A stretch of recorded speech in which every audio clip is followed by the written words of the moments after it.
यदि बहुपद 3x²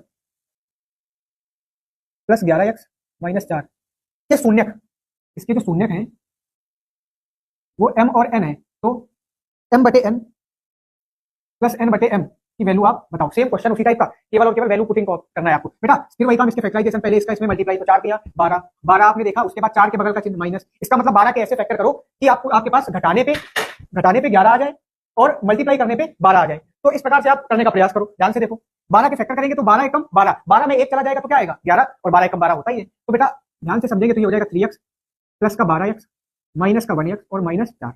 पहले के दो और अंतिम के दो में कॉमन निकालो, इसमें से 3x आपका कॉमन हो जाएगा, बचेगा क्या x प्लस 4, और इससे माइनस का 1 कॉमन तो x प्लस 4। एक ब्रैकेट में आ जाएगा 3x माइनस 1 और एक ब्रैकेट में x प्लस 4। यहाँ तक कोई समस्या हो तो बताओ। फिर वही काम, एक बार इसको 0 के बराबर, एक को इसको 0 के बराबर, तो क्या लिखेंगे, यदि 3x माइनस 1 बराबर 0 तो 3x बराबर 1, तो x बराबर आ जाएगा 1/3। हमने माना कि ये हमारी किसकी वैल्यू है, m की। इसी प्रकार यदि q बराबर यदि x प्लस 4 बराबर 0 तो x बराबर आ जाएगा माइनस का 4। ये हो गई हमने माना हमारी n की वैल्यू। यहाँ तक अगर कोई समस्या हो तो बताओ। अब सिंपली आप m और n की वैल्यू सवाल में पुट कर दो।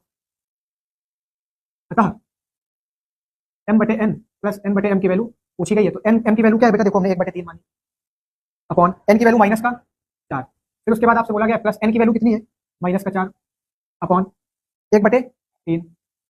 बेटा अगर आप ध्यान से समझो तो ये तो इसके साथ मल्टीप्लाई हो जाएगा, ये ऊपर चला जाएगा, ये हो जाएगा 1 माइनस का 4 तियां 12 और ये माइनस का 4 तियां 12। एलसीएम ले लो बेटा, एलसीएम लोगे तो ये -1/12 बराबर 144, 144/12 माइनस माइनस प्लस, लेकिन साइन माइनस का तो 145/12। ये आपका m/n प्लस n/m की वैल्यू आ गई। यही आपसे पूछा गया है। आई होप आपको क्वेश्चन समझ में आया होगा। इसका स्क्रीनशॉट लेना चाहे तो ले सकते हैं, या नोट डाउन करना चाहे तो कर